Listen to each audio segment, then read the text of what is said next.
අපිට මිනිස්සු කතා කරන දෙයට අහුම්කම් දෙන්න වෙනවා. අපි ආත්මික වුණොත් දෙවියන් වහන්සේ කතා කරන දෙයට අහුම්කම් දෙන්න පුළුවන්. ආමෙන්. ඒ නිසා දෙවියන් වහන්සේගේ වචනේ වර්තමාන කාලයේ මම දකිනවා මිනිස්යන්ගේ දේවල් වලට අහුම්කම් දීලා සමහර නායකයෝ දෙවියන් වහන්සේගේ හඬට අහුම්කම් දෙන්නේ නැතුව ඉන්නවා. දෙවියන් වහන්සේගේ වචනේ පැහැදිලිව කියනවා. අපි දෙවියන් වහන්සේගේ වචනයෙන් බලමු. ජේසුස් ක්‍රිස්තුස් වහන්සේ සමග සම්බන්ධ වෙච්ච ජීවිතයට කියනවා ආත්මික ජීවිතය කියලා. ආමෙන්. යමෙක් මිනිස්යන් මත සහ මිනිස්යන්ගෙන් යැපෙමින් මිනිස්යන් තුළ සහ මිනිස්යන් වෙනුවෙන් ජීවත් වෙන මිනිස්යාට කියනවා එයා මිනිස්යන්ව සතුටු කරන්න මිනිස්යන්ව ප්‍රසන්න කරන්න වැඩ කරනවා නම් ඒක ආගමික වෙනවා. ආමෙන්.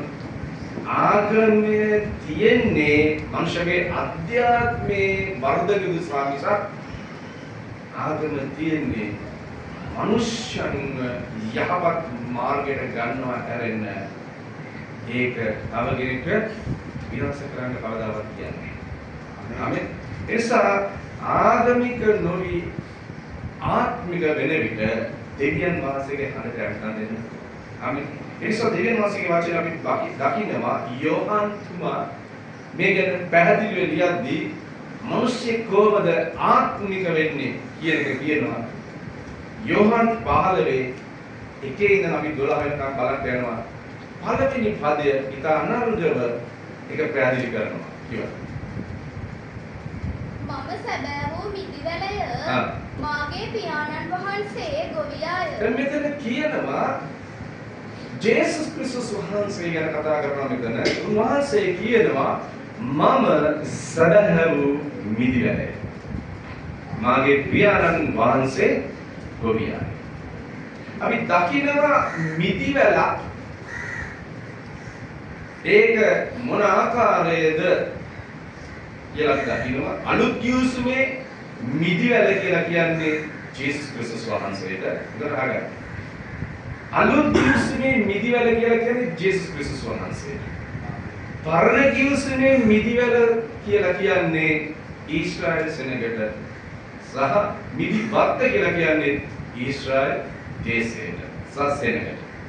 දැන් අපි මෙතන දකින්නේ අලුත් කිව්සුමේ යේසුස් වහන්සේ කියන මම සැබෑ මිදිවැලය මගේ පියාණන් වහන්සේ තමයි දුන්නේ. එහෙනම් මේ මිදිවැල මේ පොළොවට එවලා ඒ මිදිවැල හිටෙන්නේ මගේ පියාණන් වහන්සේ. අපි දකිනවා මිදිවැල අපි දකිනවා වැල් යනවා. ඒකේ මුල් දකින්න බෑ. මුල් තියෙන්නේ පොළොවේ.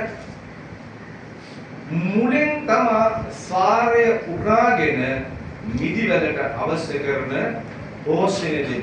ඒ නිසා තමයි දෙවියන් වහන්සේ යේසුස් වහන්සේ කරා දවසේ කියලා මම පියාණන් වහන්සේගෙන් ලැබෙමි.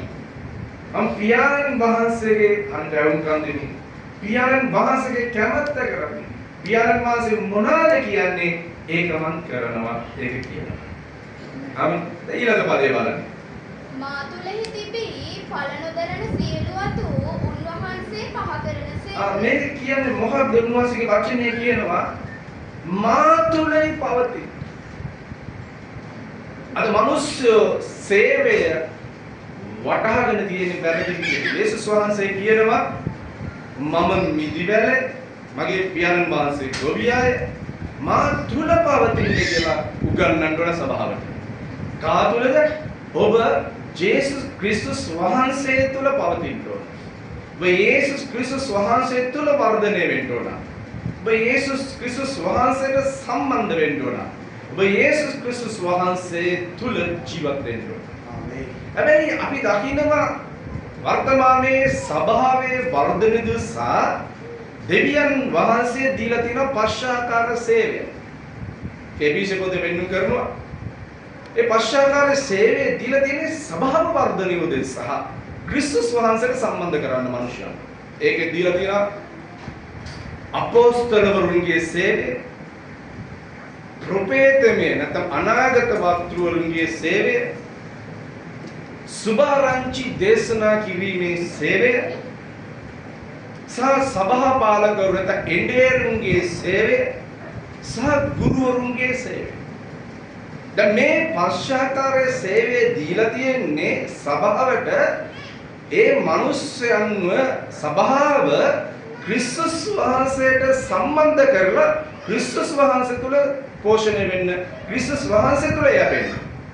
දැන් වර්තමාන සේවාවන් පටලෝගන තියෙනවා අපෝස්තලවරු සෙනගව ගොඩනගනවා අපෝස්තලවරු මත යැපෙන්න. අනාගත වස්තුන් ගොඩනගනවා සෙනගව අනාගත වස්තුන් මත ගොඩනගන යැපෙන්න.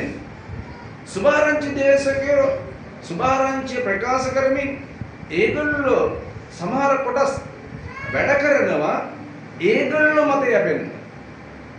ඒ වගේම එඬේරු සභාව ඒගොල්ලෝ මත ගොඩනගන ඒගොල්ලෝ වටා ගොඩනගන්නට උත්සාහ කරනවා.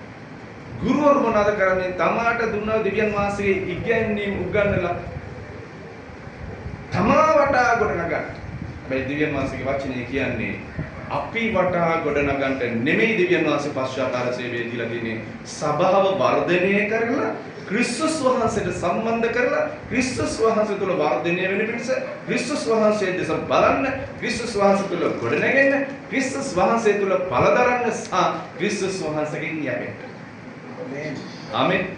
හalleluya. හalleluya. ඒ නිසා දෙවියන් වහන්සේගේ වචනේ අපි දකින්නවා පරණ ගිවිසුමේ සෙනගව ප්‍රසන්න කරන්න, සෙනගව සතුටු කරන්න ගිහිල්ලා ආලේපල දෙවියන් වහන්සේගේ මිනිස්සෙකු සාවුල්ගේ ජීවිතේ වැටුණ විදිය. ඒක අපි බලන්න යන්න. ඒකේ තියෙන මිනිස්සයන්ම සතුටු කරනවා. මම මිනිස්සයන්ට බය වුණ නිසා මම මේ දේ කරමි කියලා අනාගත වස්තු සාමුවෙල්ට සාවුල් කියනවා. ඇයි උඹ මේ දේ කරේ? උඹව තෝරගත්ත දෙවියන් වහන්සේ නෙමෙයි.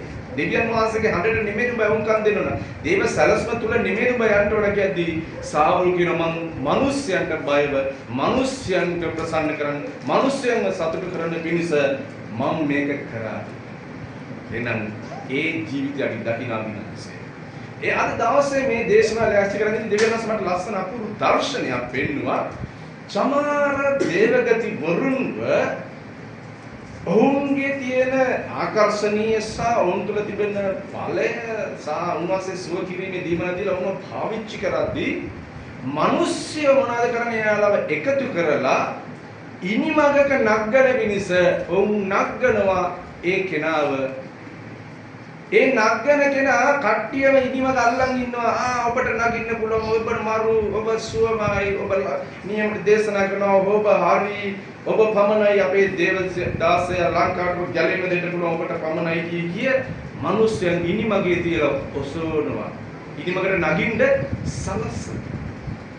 එහෙම මිනිස්සු කරගෙන ගිහිල්ලා මම දැකම දෙයක් එහෙම කරගෙන ගිහිල්ලා මේ ගෙන දෙවියන් වහන්සේව සතුටු කරන්නේ නැතුව මිදිවැලේ පවතින්නේ නැතුව මිනිස්යන් අත පවතිලා ඉහළට යද්දී මිනිස්සු අල්ලගෙන ඉඳලා ඒ ඉනිම ගල්ලන් ඉන්න මිනිස්සුන්ට වේසටපත් වුණාම ඒ මිනිස්සු මොනවද කරන්නේ? ඒගොල්ලන්ගේ අරමුණු, ඒගොල්ලන්ගේ සැලසුම්, ඒගොල්ලන්ගේ දේවල් ඉෂ්ට කරගන්න බැරුව ගියාම අර නැගලා ඉන්න කෙනාව ඉහළට නග්ගන්න ඇරලා මේ මිනිස්සු මොනවද කරන්නේ? ඉනිම ගාතරලා දානවා.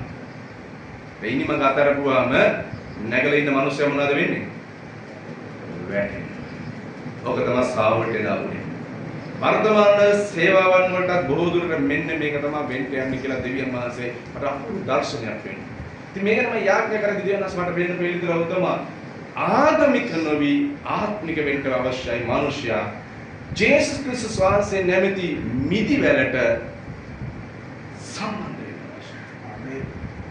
ඒ මිදිවැලේ මුලෙන් එන්නව සාරේ උරාගෙන සම්බන්ධ වෙලා අතු හැටියට මේ පශ්චාකාර සේවයේ දීලා තියෙන හැම දාසයෙක්ම මේ මිදිවලට අනිත් මනුස්සයන්ව සම්බන්ධ කරලා මුලෙන් එන්නව පෝෂණය අරගෙන ඒ අය ජීවත් කරවන්න පුරුදු කරන්න අවශ්‍යයි.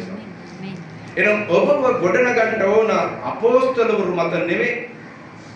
ඔබව ගොඩනගන්න ඕන අනාගත වත්රුන් මත නෙමෙයි. ඔබ ගොඩනගන්න ඕන සුභාරංචි දේශකයෝ මත නෙමෙයි. ඔබ ගොඩනගන්න ඕන සභාපාලකවරු මත නෙමෙයි. ඔබ ගොඩනගන්න ඕන ගුරුවරු මත නෙමෙයි. ඔබ ගොඩනගන්න ඕන ජේසුස් ක්‍රිස්තුස් වහන්සේ මත. උන්වහන්සේ ක්‍රිස්තුස් වහන්සේ තමයි අත්තිවාරය. ඒක මත ගොඩනගන එකිනෙකන අපි ගල් හැටියට දේව ගෘහය ගොඩනගන්න ඕන ආත්මිකව භෞතිකව. ආමෙන්. එවිට තමයි හොඳ ගොඩනැගිල්ලක් ගොඩනැගෙන්නේ. ඉතින් දෙවියන් වහන්සේගේ වචනේ කියන පැහැදිලිවම අපි මේක තේරුම් අරගෙන සේවය කරනවා නම් දෙවියන් වහන්සේ ඒ සේවය ගෞරවයි. නැත්තම් මිනිස්සු ගෞරවයට පේන මිනිස්සුන්ගෙන් ගෞරවය ලබා ගන්න පිණිස සේවය කරනවා නම් ඒ මිනිස්සුම තමයි ඒ සේවය අගෞරවයට පත් කරන්නේ. ඒ නිසයි දෙවියන් වහන්සේ දුන්න වේලිදරව මිනිසෙක් ආගමික නොවි මිනිසෙක් ආත්මික වෙද්දී ඒ ආත්මික වෙන ඕනම නායකයෙක් කරන්නා වූ ප්‍රථම දේ මිනිස්යව දෙවියන් වහන්සේ මත යැපෙන්න පුහුණු